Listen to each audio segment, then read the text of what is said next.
Welcome my audiences. I'm a little new to podcasting, but I've done all kinds of crazy media things. In fact, I had uh, a web talking radio show that was hosted by another former zoo colleague and a soap actress, and we interviewed a lot of wildlife conservationists.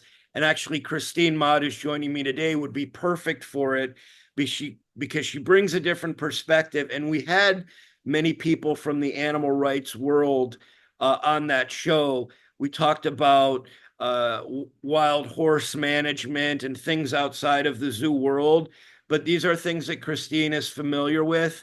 And again, I'm not right, nor am I'm not suggesting I'm right, but I'm certainly here to open up conversation about all kinds of things. So Christine is fascinating because, like myself, she came from an independent school, an all girls school. I went to an all boys school. She went to Smith, which is a prestigious liberal arts college, not far from Saratoga Springs, New York, where I went to college. Troy, New York is pretty close. And then, well, I mean, Emma Willard is in Troy, and Christine then went to NYU Law School. She then worked on Wall Street or worked around Wall Street, if you will.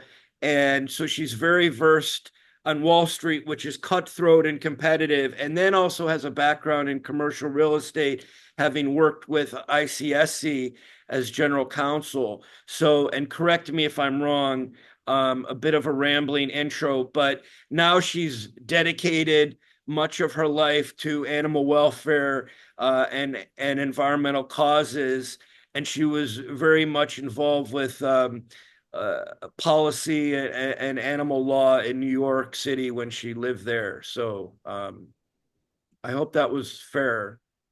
Thank you. Thank you, Jordan. It's a pleasure to be here on your podcast today. Thank you so much for the introduction. Yeah, I'm a lawyer, I'm a mom, I'm an author, but I would say kind of my passion my whole life has been helping animals and animal advocacy. So, as far back as, middle school, I was the kid that was helping to organize demonstrations when the circus came to town and urging my classmates to stop eating meat. So I'd say it's a lifelong passion, and I'm excited to be able to talk about my children's book, which celebrates the life of an animal, and I hope really helps to push the needle towards understanding the emotional lives of animals, and so that people can have more compassion for animals. Thank you. Yeah. The Flaco story, which I was familiar with but hadn't looked into nearly certainly as much as you, it's gotten so much attention. And he was an iconic creature and symbolic of many things. It opened up a discourse about animal rights issues in zoos. And it's something that has been talked about a lot, but every now and then there's an incident that makes us revisit it again and kind of question, um, our ethics, as ethics actually do evolve, and to kind of uh, what's the word I'm looking for? Calibrate our moral compass, and I think it's important. The one thing I will say about the zoo community, as long as I was in it, from working as an animal keeper to a zoo curator and in science departments and education, is that they tend to embrace rigorous research that allows them to kind of monitor what they're doing. And one reason for that is not entirely uh, selfless. It's that they have researchers on staff and they're collaborating and getting publications out. So part of their journey or part of their mission is to produce science, and some of that science is applied animal welfare. So with not that that's a caveat, but that's a perspective that I have, and some of my former colleagues might disagree, but um, I think that's part of the academic culture of what the zoo wants to be. So when did you first hear about the Flaco story, and then how did you get excuse me, from the story itself to getting more involved and then writing the book? Sure. Well, just to take a step back, I think you made the point about there are these moments where we kind of refocus on an individual animal. And I think that's so true. I mean, there are so many headlines where people see, the cow that escaped the slaughterhouse, the animal that the monkeys that escaped from the medical testing facility. We all, I think, want to root for those animals. It's just this instinctive. We all share in so many ways the really most important things about life. This yearn for freedom, to enjoy the creature comforts of being warm and cozy and with your family and friends. And so Flaco is a great example of that. Here he was, a Eurasian eagle owl, the largest species of owl in the world, with an over 6 foot wingspan. And he was born in captivity. He was born in a hatchery in the southeast coast of the United States. And as a fledgling, shipped to the Central Park Zoo, where he lived for 12 long years in solitary confinement in this, I mean, they call it an exhibit. It was basically the size of a bus stop. It had an artificial tree limb, a painted mural of mountains in the back, and mesh on the sides, on the top. And again, just to think about who Flaco was, he was the largest species of owl in the world that normally can fly up to 30 miles a day, soaring over mountaintops. And here he is, devoid of all that makes him an owl, in this little exhibit where he lived alone. And we can talk about, the fact that the zoo was an AZA accredited facility that can tout all the, so-called positive things it does for animals. But you have to take a step back and look at the individual owl or animal. And here's Flaco, and it's a great example of that. Um, would would he live longer in captivity than he would in the wild? Maybe. But here is an example where we look more at the individual and what the individual owl or cow or zebra or elephants, the individual would want for his or her life. And Flaco captivated the world. He was the most famous bird in the world, right? I remember learning about Flaco in real time. It was this great story, feel good story, in the New York Times, and then all over the place, all over media, all over the world, about this owl who waited patiently for, those 12 years until there was his golden opportunity. We still don't know exactly how it happened, but there was an opening at the top of his enclosure. There's some speculation that a vandal did it. Maybe, a Robin Hood type, we don't know. But Flaco, despite living in that little cage his whole life where he didn't get to fly, can you just imagine that? A bird who never had the chance to fly, the biggest bird in the world, biggest owl in the world. But he saw that opening in the middle of the night and saw it as his golden opportunity.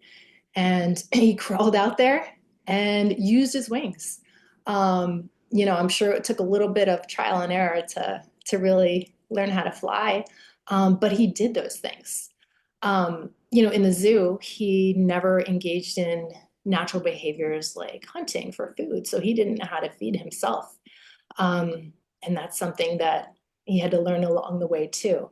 So I think for so many people seeing this, it was just, wow, here's this guy who, for his whole life, was deprived of so many things and suddenly has his moment, his opportunity, and he seizes it. And I think we all just cheered for him. There were so many people that, saw him as, example of, immigrants who come to New York and want to live the dream. And for so long, they have to toil away at things and endure hardship and, ultimately can live the American dream. And so I think for a lot of people, he really, he was such a moving aspirational story. And certainly for me, it caught my attention, and I loved following his adventures after his escape.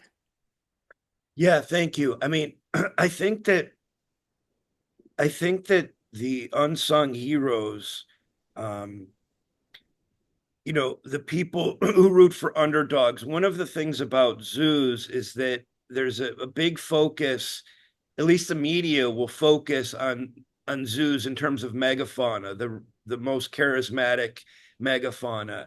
And conservation also again then focuses on the population, taking each individual animal in a zoological population, and thinking about their sentience, those or just their animal kind, and the condition of the animal kind, um, is something that is not reflected on by people all the time, because whether they're professionals in the zoo or visitors going to the zoo to be uh, as a source of recreation, or even people going to the zoo because they are conservation minded zoo goers, um, they they often take away this conservation sensitive notion that they're protecting endangered and threatened species, but sometimes forget about the potential of every individual animal, not unlike the giraffe that was the healthy giraffe that was taken at a zoo in Europe was culled because he was male. And there are instances that help us think about not only sentience but our own deprivation, even as children, from the kind of healthy attachments. So this extends to something different. But yeah, thinking about the potential of individual animals, and you know what they're missing out on, it is you know something that really it's challenging, I think, for people who have looked at it from a scientific perspective to sometimes do. Um, and I thank you for bringing that to our attention. I mean, are there other examples that really come to mind to you for iconic animal stories that are symbolic of these? I mean, I know there are, but what are some for you? Well, right now, there's a situation in New York City in the Bronx Zoo. There were two elephants there, Happy and Patty. And this has been in the news quite a bit these days as well. Happy the elephant, I believe, has lived in that zoo for at least 50 years. Um, Elephants in the wild can, walk up to 100 miles a day. They live in these really well-defined societies of other elephants where there are hierarchies and very strong bonds between, mothers and children and sisters and other companions. And these were two female elephants that lived their whole lives. They're still there at the Bronx Zoo. Over the past year, one of the elephants, Happy, basically disappeared from her enclosure. Nobody seemed to know where she was. The zoo was not readily giving any information. And there have been a number of now very public demands to have both of these elephants retired to sanctuary, because the zoo is just, quite frankly, not able to provide these animals with the habitat, with the enrichment, with the things that they need and deserve. Um, Happy the Elephant was actually the subject of a legal battle by the Non-Human Rights Project, which sought to establish legal personhood for her and therefore get her to sanctuary. Unfortunately, animal law is a slowly evolving area of law where the law has never caught up with, I think, reality. Animals are still treated as property, and their wants and needs and best interests are very rarely ever taken into account. But I think the plight of Happy and Patty is a great example of animals that are still kept on display. It really comes down to more entertainment than conservation.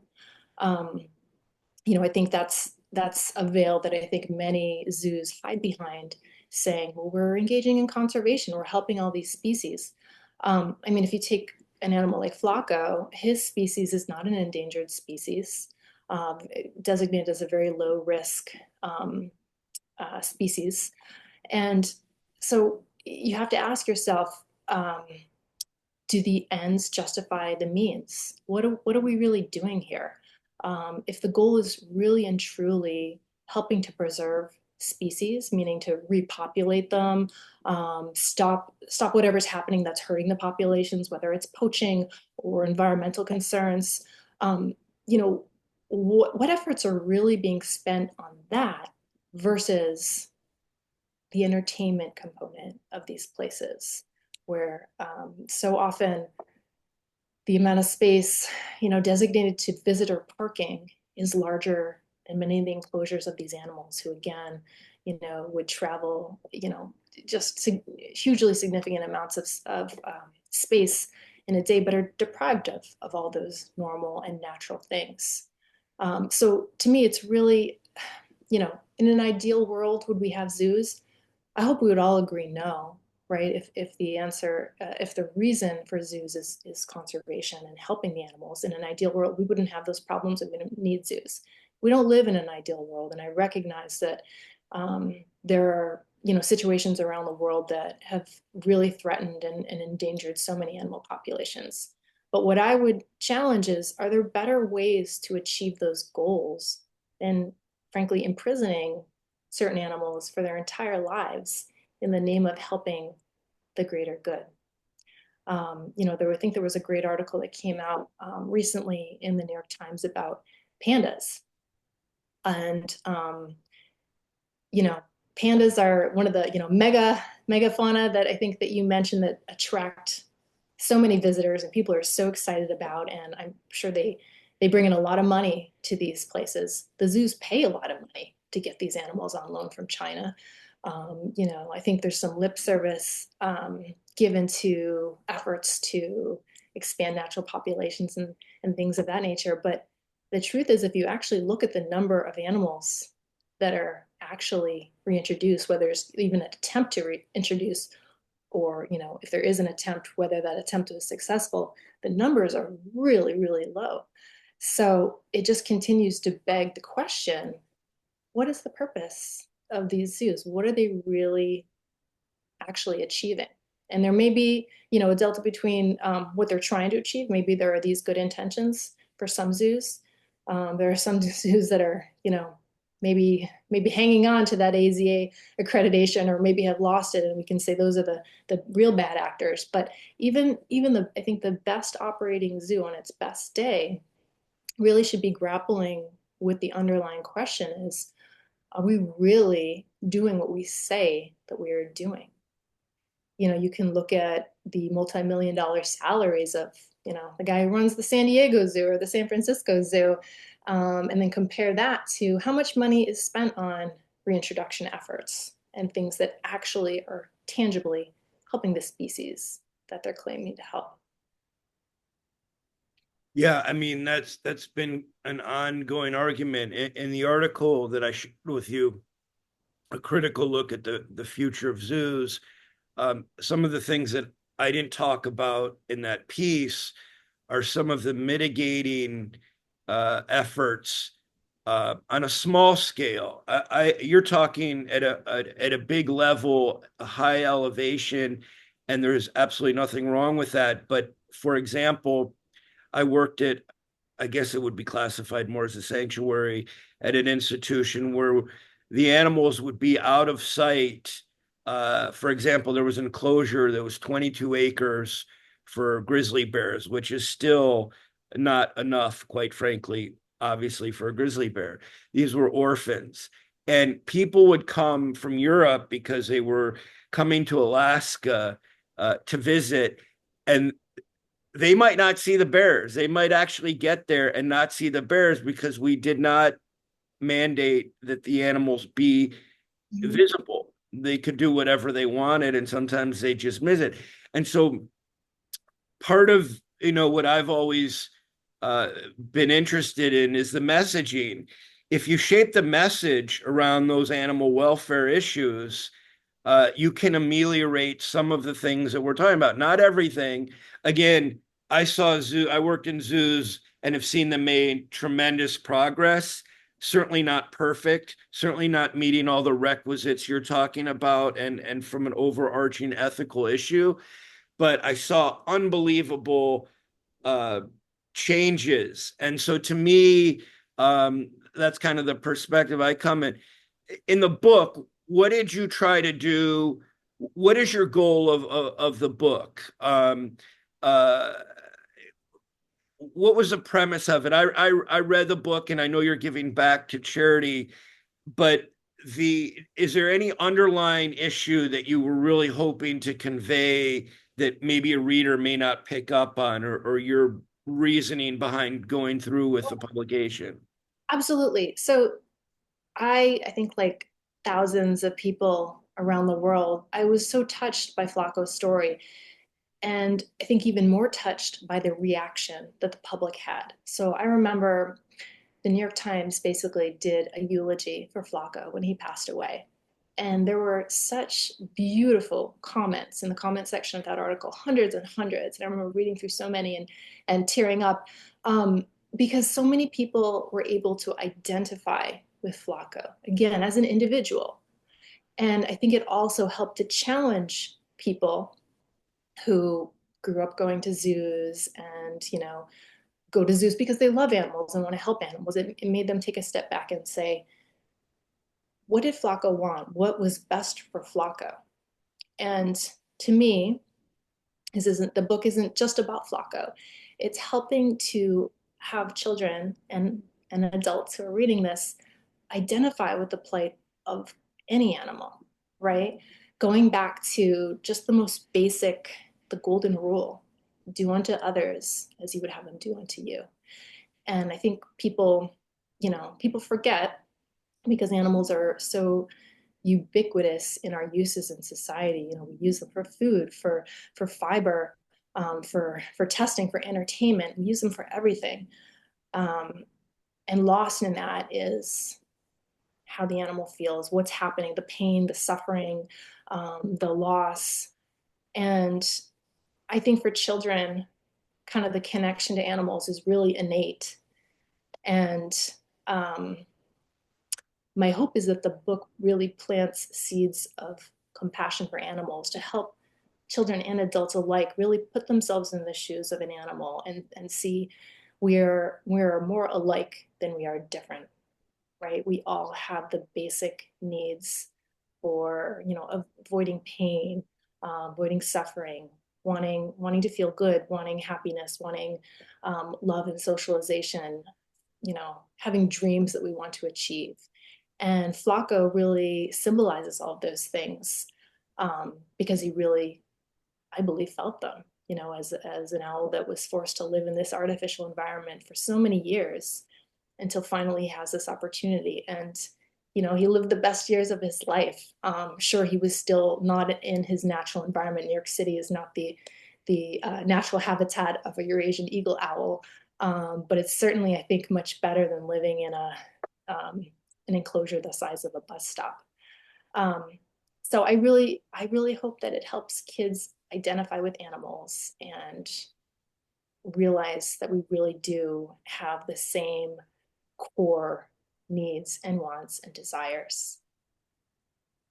Yeah, you know, one of the things that was interesting to me, um, when I lived in India, I was consulting a wildlife rescue organization, and we were taking dancing bears off the streets of India and rehoming them in a sanctuary.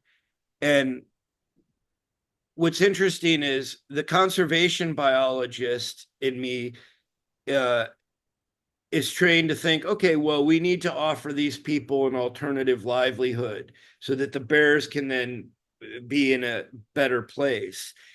And the challenge to me is that uh, because I'm glad the organization was able to do this, but what was interesting is that in the West, we often look on these people in emerging or developing countries as failing to understand animal welfare issues when they're so impoverished that if an elephant tramples over a village, over their home, or they can't feed their kids because they only know how to work with these elephants on the streets or these dancing bears, it's a dramatic shift for us to ask them to go change their livelihood when they're kind of ill prepared, much like it would be for any of us to go tell other people to change their jobs. So, what is your take kind of on some of these holistic issues that face animal welfare and animal rights? I did the same thing in Australia with Aborigines that were working at crocodile farms. That was their livelihood. That's all that they knew. Um, and so my hope is that there will be more organizations like RARE in Washington, D.C., that focus on Indigenous people and uh, you know building capacity is an important element to this. That gets stole sometimes on zoo campuses with regard to the education. I'm not trying to defend zoos, but I'm saying I don't want to suggest that they miss that component. But what is your take on some of these holistic issues, even with homeless people? um, there were people really going nuts, and I understand why, about noise pollution at the LA Zoo because of the elephant who was exposed to it, that noise pollution, which, the question is, should the elephant even be there? Blah, blah, blah. I get that. My thing is, what about the homeless people who are dealing with noise pollution under elevated highway every day? Like, so how do you look at some of these holistic issues? Um, because I know that's a concern of yours too. Sure. Well, a lot to unpack there.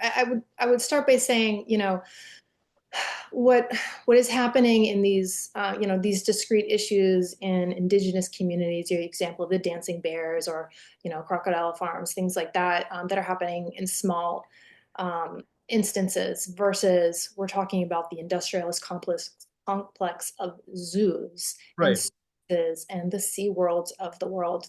I think that our attention is better spent on these big ones where you have that's a mainstream thing, right? And I think that back to your point about sanctuary perspective versus zoo perspective, I think holistically, I think the future of zoos, I hope, would veer towards a sanctuary model, meaning that the best interest of the animals is really the first and foremost goal, not entertainment, right?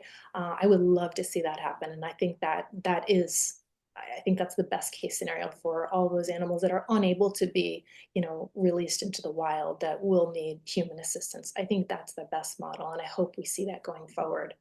To your point about kind of the intersectionality, um, I totally embrace that. I think that we are all connected, right? And I think a lot of things boil down to, it sounds so simple, but the golden rule of treating, others the way you want to be treated. I think that if we can start to help, kids grow up to be compassionate towards animals, um, we know that that will help them treat other people more compassionately. I've done a lot of work on the intersection of animal cruelty and domestic violence, family violence.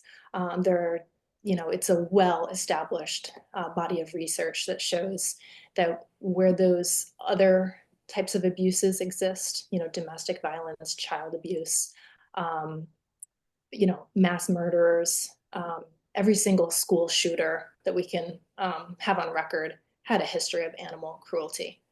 If you go into a home and you see signs of animal abuse or neglect, and there are children in that home, it's quite likely there's also some type of abuse and neglect for those kids, and vice versa. Same with domestic violence. These are all kind of red flags. The way I see it is it's just all related. If we can help raise the next generation of children to be mindful and compassionate towards everybody, and that includes animals, and a concern for our environment, that will only benefit all of us as a whole in our interpersonal interactions, um, in our interactions with, you know, people in our communities, homeless populations, wars. I mean, honestly, I think it really does all boil down to very simple being kind. I think writing a book like this is kind of a small step towards that. But to me, I think it's easy, I think for anybody to be overwhelmed with all the horror and bad news that you see in the world on every level, right? And you can say to yourself, what can one person do? How could we possibly start to tackle all of these issues that we're facing? And I really do believe it boils down to kindness, and that's kind of the root of everything. Yeah, and thank you. I didn't mean to suggest that uh to overwhelm you with all that stuff. I'm interested in some of the media outlets that talk about some things, and I'm like, wow, there's the people element like you're talking about. That's the human dynamic. Um uh and I think one thing that you would appreciate is that when I was in the zoo field, one of the things that did seem to evolve was that um, uh, some of the leadership, for example, the herpetologists who were studying reptiles and amphibians, and the aviculturists who were raising birds, many of them, including myself, had a lot of pets as a child, and they were very focused on um, mitigating issues with not just wildlife trafficking, but the notion that even their own staff kind of have these menageries, and like to move away from, and not that necessarily the husbandry was poor, just the notion of the ethical elements involved with having exotic pets, these quote unquote lower vertebrates, to move away from that. And to me, that was kind of a maybe perceived as a small step, but that was a big move, even within the zoo labor sector, to move away from having these exotic animals. So as personal pets, right? So, um, you may, to you, it might be kind of small, but it was, to me, it was a big deal, right? No, I can appreciate that. I mean, you know, if we look at the history of zoos, right?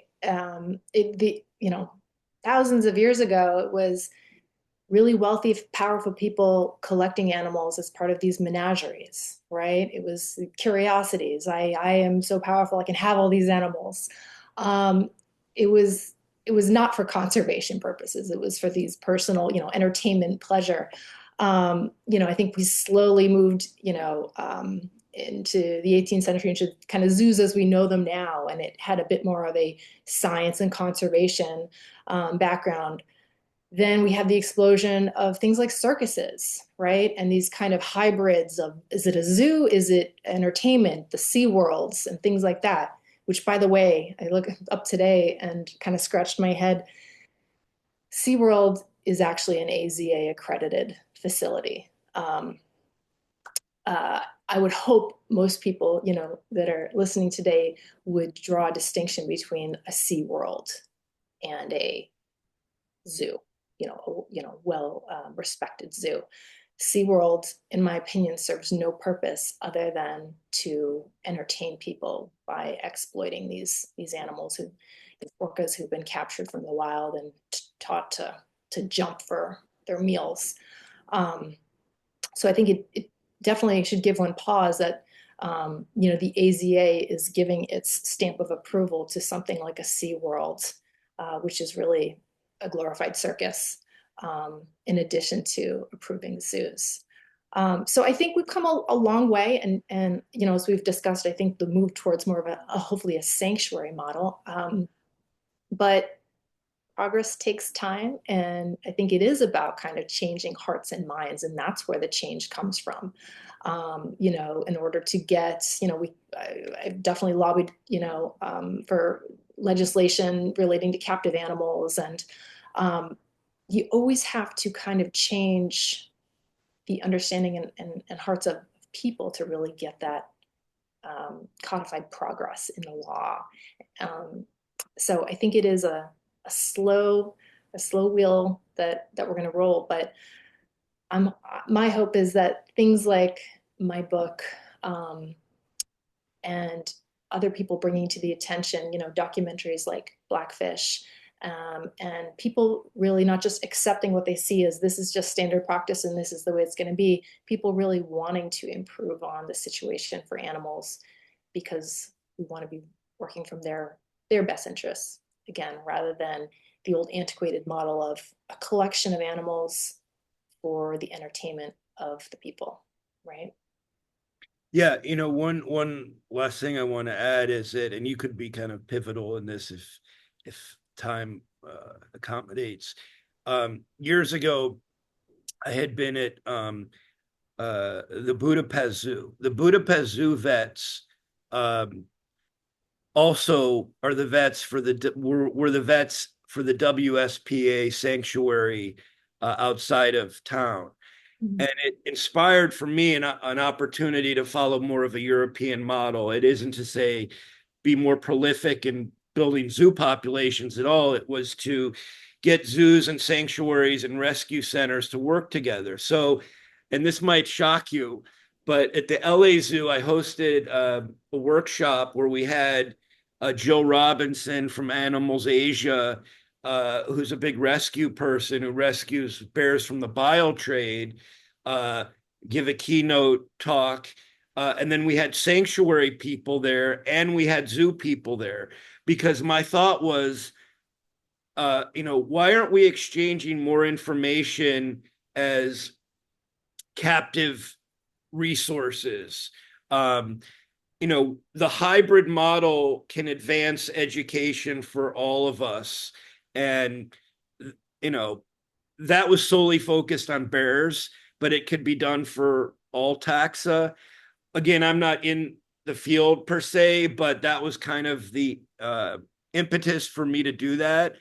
And I could see that your appreciation for the sanctuary model um, is valuable. Now, one last question: do you think, when you think of the sanctuary, do you think that people should even be allowed in the sanctuary, visitors, or do you think the sanctuary, in the most perhaps uh, conservative take definition, is simply a place to provide home for foster animals and ill and animals that need to be truly rehabilitated and released into the wild? The last thing I'll say is that, and zoos don't know this, zoos don't talk about this much, but the National Park Service actually has a good website distinguishing between conservation and preservation.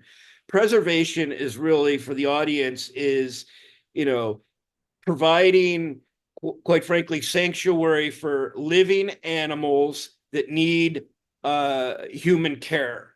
Whereas conservation is part of a sustainability issue, which kind of explains the population biology that is foundational in zoos promoting conservation breeding, whether we agree with that or not. I think if these institutions better define those things, the public could better understand what they're doing. I'm not making excuses for anyone. I'm just saying that people don't even know, scientists don't even know the difference sometimes between preservation and conservation. So that's my 2 cents there. Do you have a take on that? Sure. I mean, in terms of moving to the sanctuary model, which I think is absolutely the right and moral thing to do, if you're going to go with that model, it comes down to acting in the best interests of the animals. So if you can provide, and again, we're talking about animals that are there because there's no other alternative, that can't be released for whatever reason, or if there's a specific timeline on a captive reproduction and release program, perhaps that's something to be considered. But if it's just the old model where we're warehousing animals, keep them forever so that the public knows what a tiger looks like, that shouldn't be it. Whether people should be able to come to one of these, my ideal version of a sanctuary, I think there's probably a place for that. But again, it has to come secondary to the best interest of the animals, right? And if you're having these animals that need huge habitat, the acres and acres that you mentioned for the bears or the wolves, people that come and visit may not see the animals, and they have to be okay with that because, again, you know, the purpose of these places should be helping the animals. So I think it's moving inch by inch to kind of set expectations, moving away from the entertainment model where people go and it's like Disneyland, for wild animals, which is basically what so many zoos are with their gift shops and themes. And um, so I think there is a way where you can still have public access to be able to appreciate and visit. I mean, I can think of these wonderful farmed animal sanctuaries that I've had the pleasure of working with. One of my favorites, Catskill Animal Sanctuary in upstate New York, and they take in abused, rescued farmed animals, from that would have been killed for meat, escaped from a slaughterhouse truck, you name it, you have them all there, and they live their entire lives in safety at this wonderful place. And sure, visitors can come. There are definitely parameters for the visitors to keep the animals safe, to keep the people safe. And I think it's a great education opportunity for the people that visit. So I'm sure there's some synergies that could be in a sanctuary model, a zoo, a wild animal sanctuary model for that as well. And I think it's really just about readjusting priorities. I would also say, in terms of conservation and preservation, I think if you ask the average person that walks through a zoo and then comes out, like, what did you learn? What were the takeaways? I'm not sure that people maybe are learning that much, other than maybe some odd factoids about how many, elephants are left in the wild. I think the better approach would be give them information to help them do their part to help the animals. In the instance of Flaco, Flaco, I'm so glad that he had the opportunity to live in as natural a habitat as he could in his 1 year flight of freedom around New York City. He unfortunately passed away when he collided with a glass window of one of the many high-rise buildings. That is a fate of so many birds, because a lot of buildings are not made with bird safe glass. So, a lesson learned would be making sure that buildings are being constructed with safe glass. If you live in a home that doesn't have that special bird safe glass, you can buy these special window clings. I have them in my home. The Audubon Society makes them. And it just basically helps wild birds be able to distinguish between glass and air so they don't collide. For Flaco, he also was found to have high levels of rodenticide in his system. I'm so happy he learned to hunt and engage in some natural behaviors, but the animals that he hunted had been poisoned with these terrible chemicals that killed them. And it's a reminder of what happens. Chemicals don't just kill the one pest that you're trying to go after. It impacts every animal in the food chain and us ultimately. So I think there's a lot of education to be done. Another great example is, we can look at the overall loss of biodiversity in our world. And one of the leading causes of that is the clearing of land so cattle can graze, so that people can kill the cows and eat them for meat. So I think there's so many things that people can learn. If you care about the rainforest, if you care about the animals that live there, I think your average person doesn't realize that animal agriculture is the leading cause of biodiversity loss of in the rainforest and our oceans. So I would love to see a really more genuine push for education on a level that your average person can understand and have a takeaway to maybe make some small changes in his or her life. Thank you. Yeah, absolutely. Um, I think some of the most poignant things you said, one is, you don't have to accept the status quo. You can go in and say, hey, uh, you know, that's not right. We need to do something differently, not that's what everyone else is doing. And sometimes these cultures, they can be very institutionalized, and that by that I simply mean that they're habituated to their own style. Um, can certainly benefit from that. Well, thank you very much. Yeah, there's so much there. And sorry, I probably threw all kinds of things out there that ADD picks up at noon. I'm kidding. But yeah, no, very helpful. So for those who want to check out Christine's book, free, it's Free Bird, right? Free Bird, yes. Flaco the Owl's Dreams Take Flight. It's available now for pre-order on Amazon. It officially lands May 6th, but available on Amazon, Barnes& and Noble, major retailers, on the Lantern Publishing and Media website as well. And I hope you all will get a copy. I'm really excited to donate copies to my local library and do readings and schools. I'm really excited to see how kids connect with Flaco's story. And again, I think that it's one of those things that will help them just learn to have that compassion for all animals, I hope, in their life, and all people. And I'm so excited that we had the opportunity to chat today. So thank you for having me, Jordan. Thank you. And one last thing, you're also a resource for nonprofits too.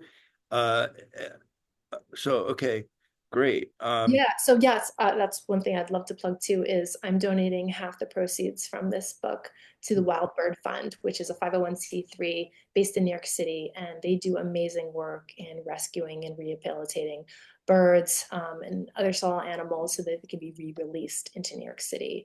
And they do a lot of great advocacy on things that we've talked about with bird safe glass and um, banning rodenticide and things like that.